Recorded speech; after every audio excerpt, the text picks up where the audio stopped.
Welcome to session 3, where we will be looking at wine tasting technique, food pairings, service, and selling techniques. The first learning outcome for session 4 is wine tasting. Here we will learn to identify different aromas which are present in wine, and how these aromas can be associated with young, developing, and mature wines. We will also learn how to identify faulty wines, such as wines that have been corked and are not suitable for serving. Next, we will look at wine and food pairings. In essence, what goes with what. Specifically, we will look at some basic food and wine pairing techniques which are used by top sommeliers around the globe, which for you are easy to use on a daily basis. We will also be looking at wine service, including how to store wine, how to open bottles, and how to decant a wine.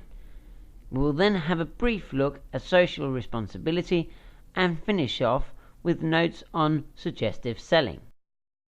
Wine tasting. To become a good wine taster, the most important part is training.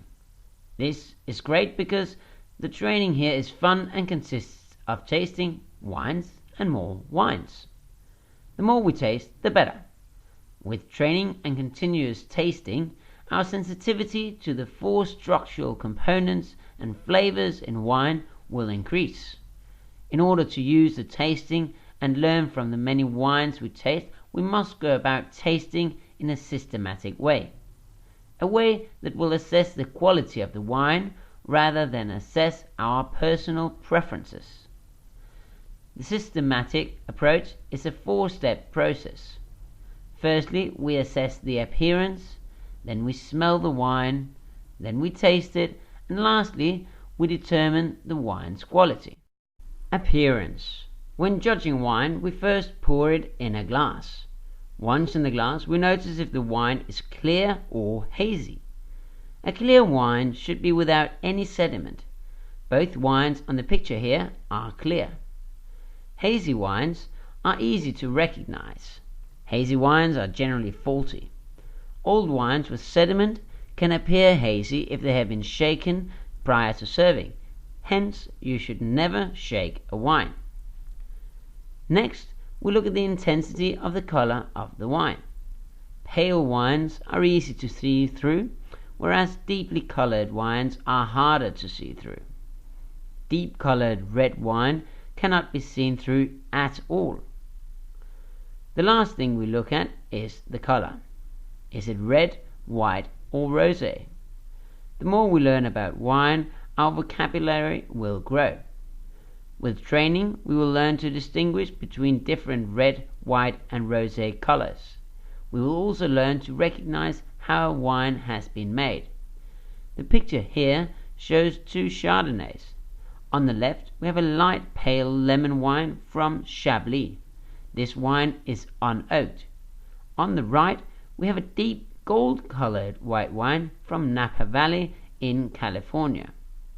This wine is heavily oaked, which is why it has gained the deep gold color. Here we can see the 3 parts of assessing the look of a wine. Looking at the color, we see that wines are not simply red, white, or rosé. In fact, we differentiate between colors in each.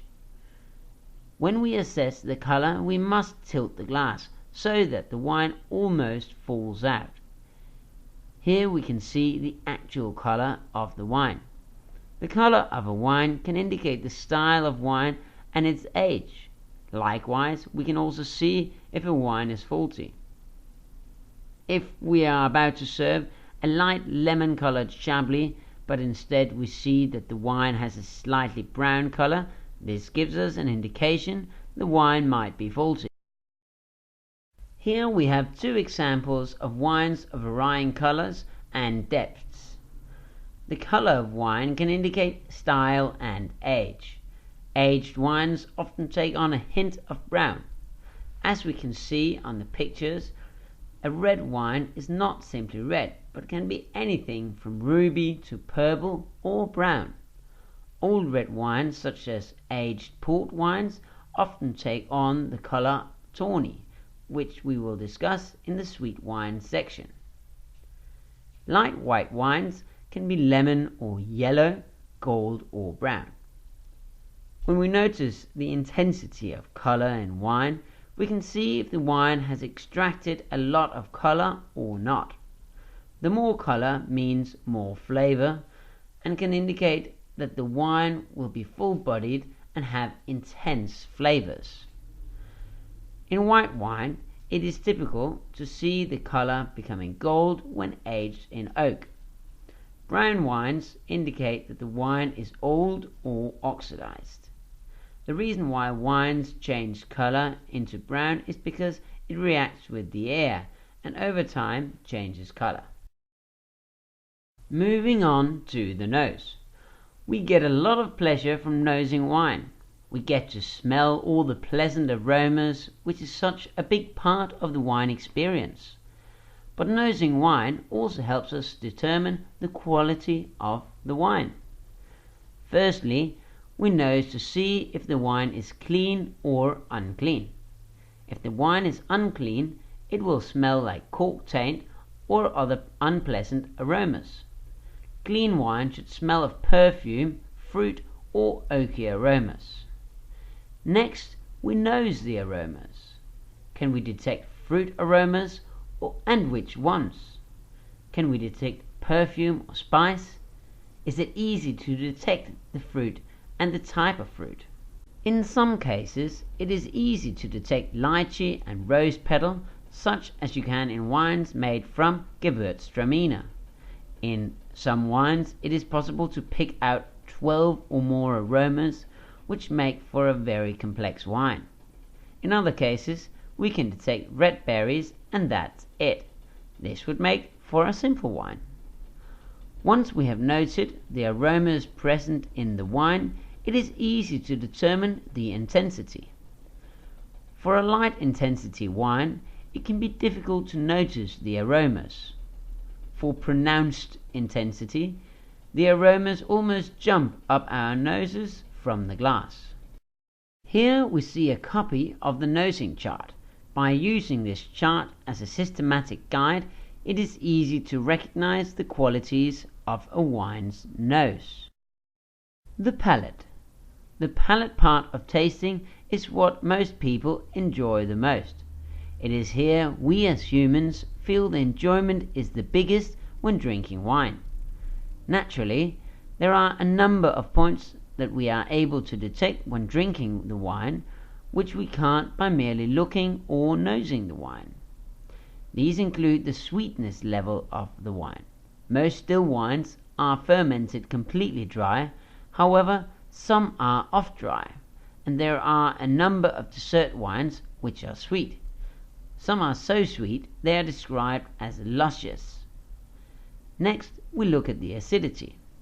The level of acidity will tell us what type of food the wine will go with. Low acidity wines will go well with low acidity foods, and so on. We can feel the acidity in wine by detecting if we salivate a lot when we swirl the wine around in our mouth. Like anything, practice makes perfect. Then we move on to tannins. This is for red wines only, of course, and is a very important part of red wines. High levels of tannins can overpower most foods and can make a wine undrinkable on its own. The level of tannins is therefore very important when we pair wine and food. High levels of tannins go well with steak, with rich sauces or casserole dishes. Lighter levels of tannins go well with a wide variety of food. Then we have the alcohol level. This we detect by the burn in the back of our mouth when swallowing. High levels of alcohol will increase the burn when eating spicy food. Therefore, it is generally advised that we drink low alcoholic beverages with spicy foods. However, some people do appreciate the extra burn from the alcohol. The body of the wine is often mistaken for how intense the flavors are. This is not the case. The body in a wine refers to the mouthfeel and the weight of the wine. A light-bodied wine can be compared to water, whilst a full-bodied wine can be compared to full-fat milk. Swirl it around your mouth to get a feel. Now we look at the aromas. Most people are unable to notice the aromas in wine and simply find wine pleasant or unpleasant. For us who sells the wine and pair it with food, it is a great advantage when trying to give guests an unforgettable dining experience. By knowing the aromas in a wine, we can pair them with aromas in the food. When this is done properly, fireworks go off, and the dining experience can become truly unforgettable. Like we detect the intensity of aromas in the nose, we do the same on the palate. Were they upfront and powerful or difficult to identify? Normally, the aromas and the intensity of the nose and palate are similar and of the same intensity and should complement each other. The finish refers to the length of which pleasant aromas stays in our mouths after swallowing the wine. Some wines have short finishes, others last for several minutes. The longer the finish, the better. After we have assessed the appearance, nose, and palate, it is time to give our judgment of the wine. We can give 5 judgments. Firstly, the wine can be faulty. It can have oxidized or gained cool taint. Secondly, the wine can be of poor quality. Normally, you will not encounter this wine. Imagine that you are served a wine which is so poor you will not even drink it if it is free. This is considered poor quality. Thirdly, we have acceptable. This is a wine you would drink if it was free, but probably not by yourself. Fourth, a good wine is a wine you will buy but not pay a lot of money for. Fifth, a very good wine will bring you a lot of pleasure, and you are happy to buy and pay for it yourself. 6.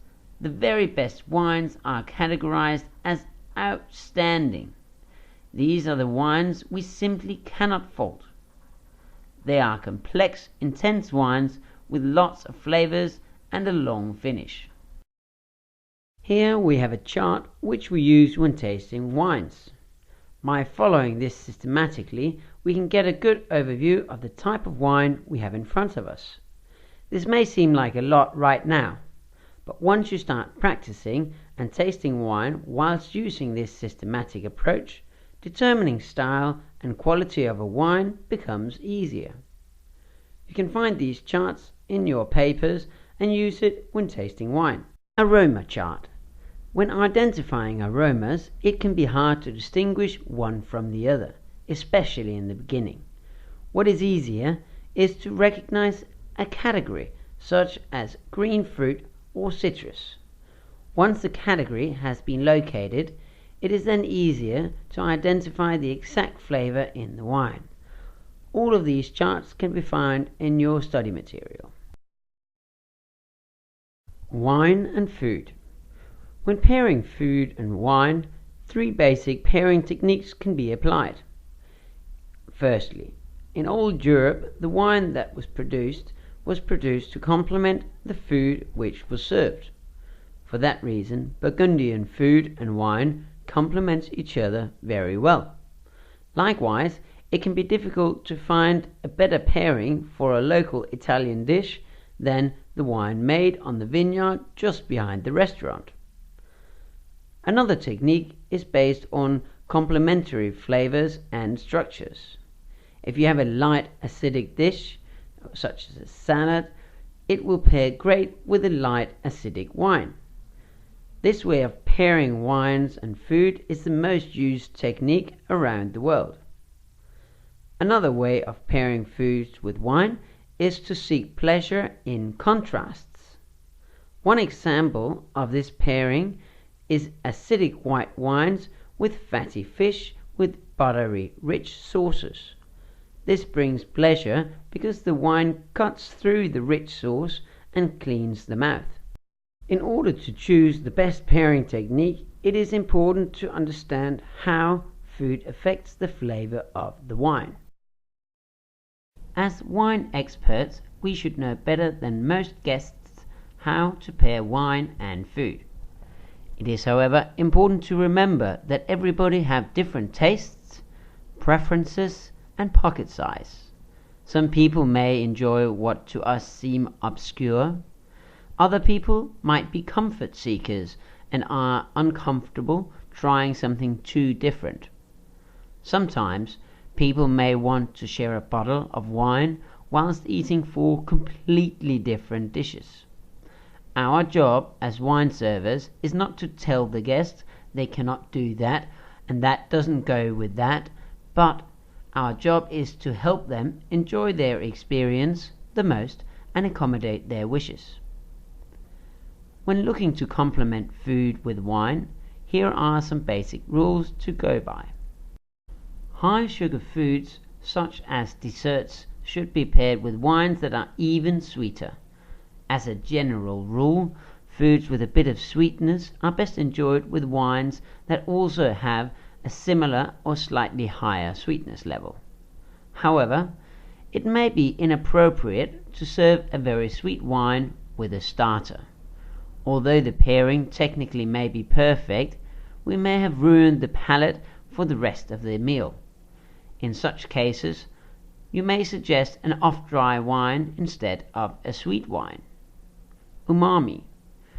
Umami is that earthy flavor which we get from produce such as mushrooms and in raw seafood. Umami flavors are very typical, especially in Japanese foods such as sushi. Umami flavored dishes pairs greatly with fruity wines which are either dry or off-dry. Equally important, the wine should not contain bitterness. In case the wine served is not a perfect match with the umami flavored dish, a bit of salt or citrus may be added to balance out the dish. It should, however, be so little that it does not alter the character of the dish. Once balanced, the wine will make a better pairing. Acidity. Foods that are high in acidity may be paired with wines of equal or higher acidity. If the wine has less acidity than the food, it will seem flabby and unappealing. Salt in food. Salt in food is easy to pair and will go well with most wines. This is because salt counteracts acidity and tannin in wine. Such foods include cured meats. Bitterness. Bitter food will enhance any bitterness in the wine. Whilst some people find great joy in this, most people do not. Therefore, avoid highly tannic or oat wines with bitter foods. Lastly, we have spicy foods. Spicy foods can be difficult to pair as the alcohol increases the heat sensation. When pairing, look for low alcohol wines which are high in fruit flavor. Residual sugar will also dampen the effect of the chili heat, which makes off-dry wines a good match. High-risk wines. Wines that are notoriously difficult to pair are the wines with a lot of structure and complexity. Because they have so much to offer, it is easy for them to clash with the components in a dish. Wines with a high level of several structural components such as high tannins, alcohol and complex flavors can be difficult to pair, but may also need food in order to be properly enjoyed. Once these wines are paired successfully, they can reveal new flavors and become even more interesting. These are wines such as Barolo, Amarone della Valpolicella, or Châteauneuf-du-Pape. As previously mentioned, there's no right or wrong. All that matters is the guest's satisfaction. That being said, these guidelines are great when recommending wines with food. Looking at sugar levels, they should be similar in the food and the wine. The same goes for acidity. Umami flavored food should be paired with fruity wines, either dry or off dry. In case the guest choose a wine which is not a perfect pairing, the umami flavor can be balanced out by the addition of lemon juice or salt in a dish. This should only be a little amount, so it does not change the overall character of the dish. Bitterness in food should be paired with wines without bitterness and with very little or no oak. Spicy foods are difficult to pair, but goes best with low alcohol beverages. Wines which are great have bold fruit flavor and a bit of sweetness, like an off-dry Pinot Gris. The lower the alcohol, the better, as alcohol will increase the burn of the spice. Pair to contrast and regional pairings. A classic food and wine contrast pairing is the fatty and buttery fish and sauce that are paired with highly acidic wines or champagne. This works because the wine cuts through the richness of the dish and refreshes the palate. Another great contrast pairing is sweet and salt. An example of this is salty blue cheese with sweet wine. If we look at local food with local wine pairings, there are a number of pairings available. These pairings are often complementary rather than contrasting. One example of this is spaghetti bolognese from Tuscany, Italy, which is paired great with the Chianti Classico, made from the Sangiovese grape. Because of the high acidity in the grape and the high acidity in tomato sauce, these are great pairings. It is the same reason Sangiovese-based wines pair greatly with pizza. Another great pairing is the sweet sauterne from south of France near Bordeaux with foie gras. These are classic pairings which have evolved together through hundreds of years of wine and food making in those regions. Wine service. In order to serve the wine, firstly, it must have been stored correctly. By storing wine correctly, we avoid upsetting the wine, which can result in the wine becoming faulty. In general, wine should lie down in a rack with the label facing upwards. This allows the cork to stay moist and keeps an airtight seal. If the wine is sealed with a screw cap rather than a cork, it can also be stored standing up. While storing the wine, it is important to keep the wine away from any kind of light. Light can heat up the wine, which can cause the wine to go bad before its time. Lastly, no vibrations. When storing wine and serving it, we must avoid vibrations. This is because it may upset sediment in the wine, which can take hours or even days to settle. Serving temperature. The temperature of a wine is key to its enjoyment.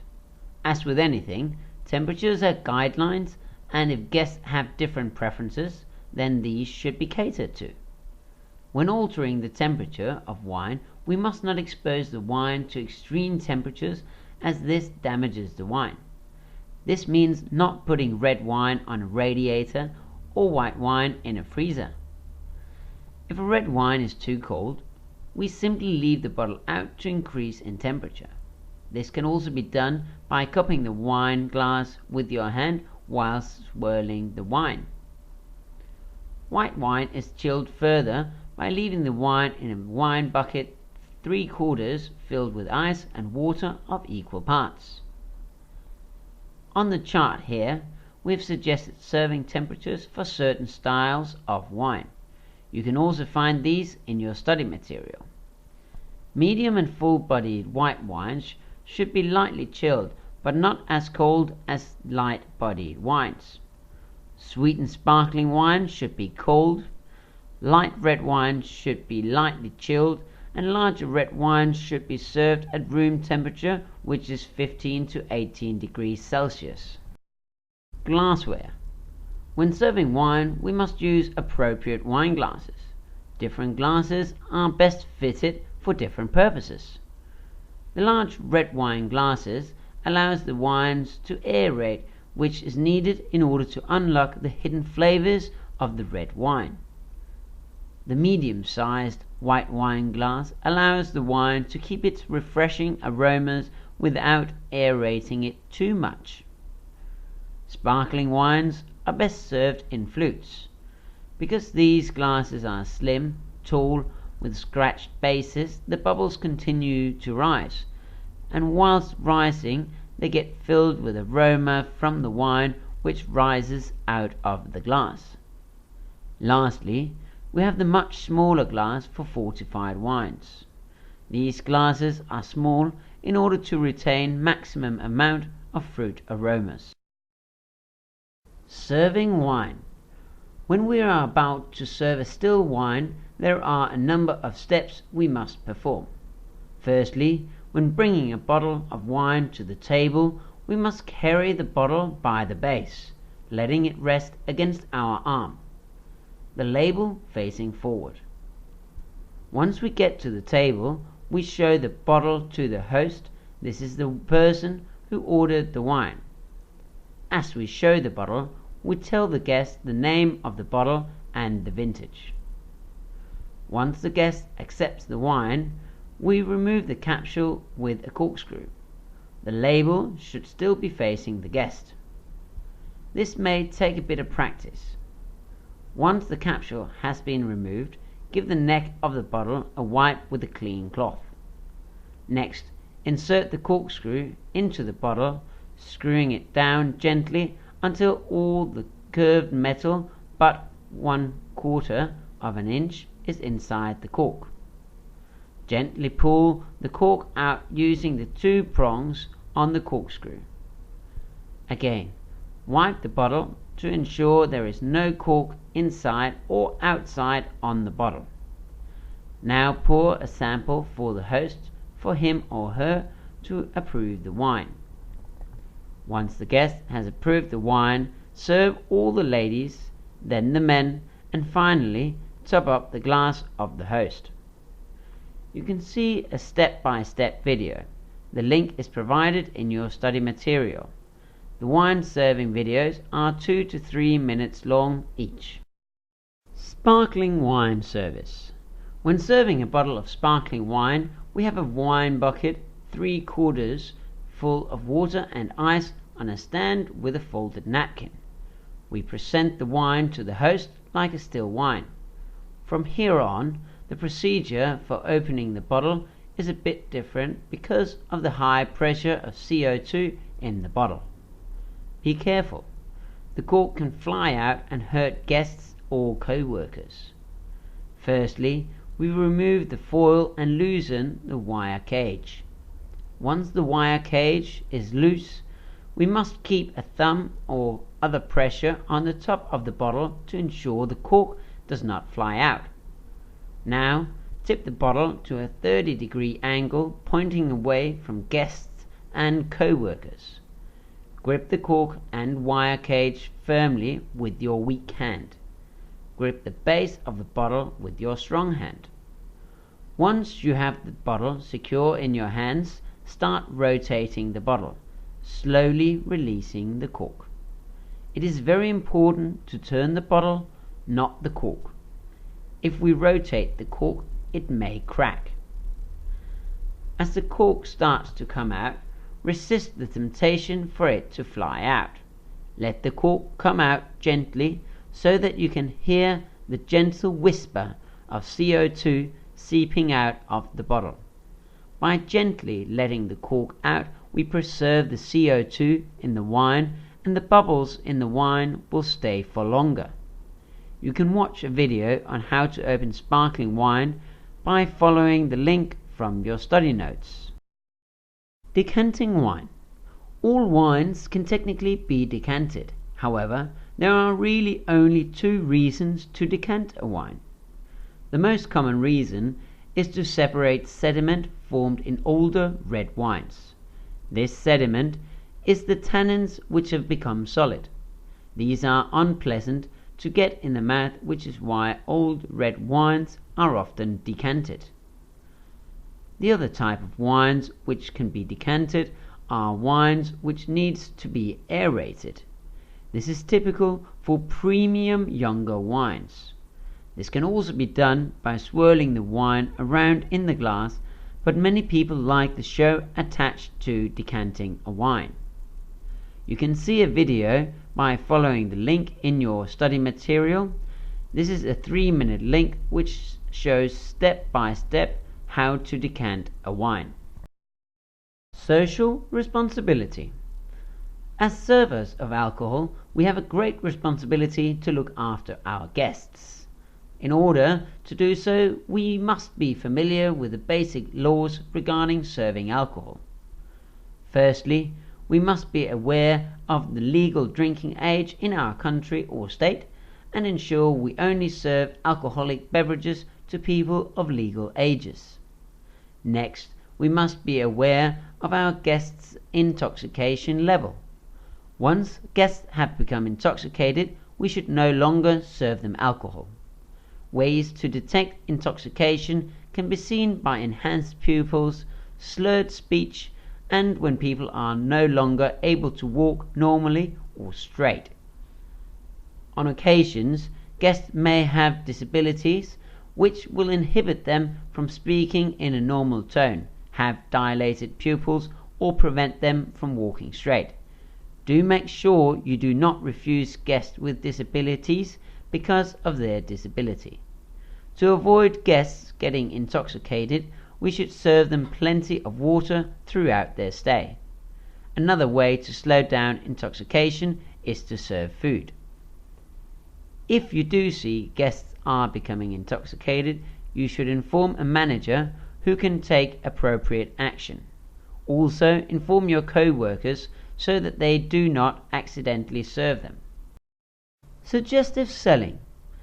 As servers, we can improve guest experiences by offering them something which is a better match than what the guests could have thought of themselves. There are, however, certain rules to be followed. Firstly, we must recognize that the guests may have made up their mind and are not interested in our suggestions. It is very rude to make a suggestion when guests are not interested. Therefore, the first rule of suggesting wine is to ask if we may make a suggestion. This can be done by saying, "May I suggest you another option for you, sir, miss, madam?" If the guest says yes, we now have our shot. Secondly, we must base our suggestions on pairings or our guests' preferences. This means if guests desire a big bold Cabernet Sauvignon because that is what they drink, then we should find them the best one of those, even it may not technically go well with the dish they have ordered. When we have the chance, however, we should suggest wines which will match the guests' expectations with the food they are having.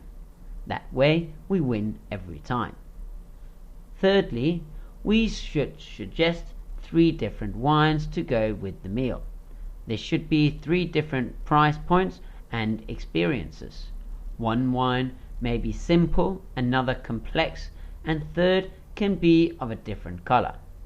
This will help tailor the wine experience to what the guest is really looking for. Lastly, when suggesting wine, you should be able to explain it in a brief, simple term which the guest will understand.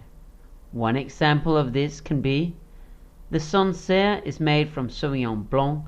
It is light and refreshing with a herbal note, which will pair well with the acidity and pesto in the dish. What we did there was to mention the grape variety, the style of the wine, and why it pairs well with a dish. There is no need to talk about all the different fruit and spices which may be found in the wine, because most guests find this very intimidating. So, what have we learned today? We have learned about the different steps of assessing a wine. The 3-step process, judging the appearance, detecting aromas and intensity on the nose, to finally detecting the 4 structural components on the palate.